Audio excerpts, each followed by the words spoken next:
বলক এবাৰ আমি গুৰুদ্বাৰৰ ভিতৰত প্ৰৱেশ কৰোঁ।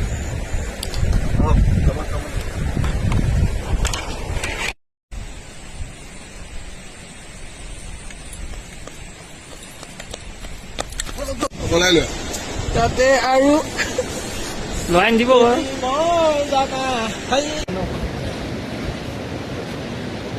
চশমাটো খুলিলো নেকি? থাকক। সমান হৈছে নাই ক'বা দেই। এইটো অনন্ত বিকিটাই বান্ধি দিছে, মানে গুৰুদ্বাৰ সোমোৱাৰ আগতে এইটো মূৰত বান্ধি থ'ব লাগে, তেতিয়া মনৰ কামনা পূৰ্ণ হয়।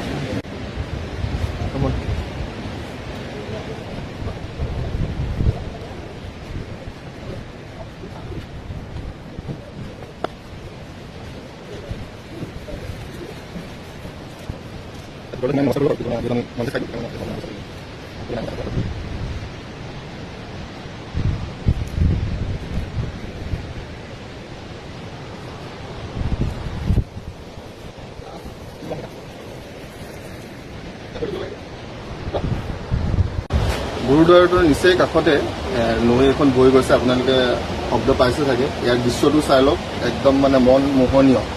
আহক চাই লওক।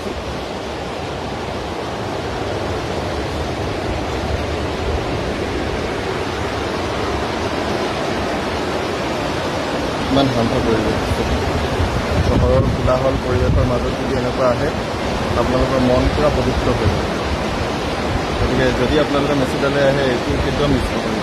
বহুত মানে পিচফুল পৰিৱেশ, আৰু লগতে নেচাৰেল ভিউটোতো আছেই, সেইটো বৰ্ণনা নকৰিলেও হ'ব, আৰু বৰ্ণনা কৰিবও নোৱাৰোঁ।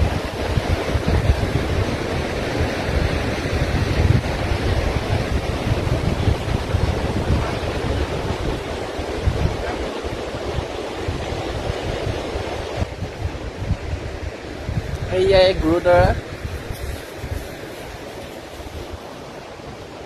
গুৰুদ্বাৰৰ ভিতৰত আহিছোঁ আমি। গুৰুদ্বাৰৰ ভিতৰত আহিলে এনেকৈ মূৰত বান্ধি ল'ব লাগে গেৰুৱা কাপোৰ।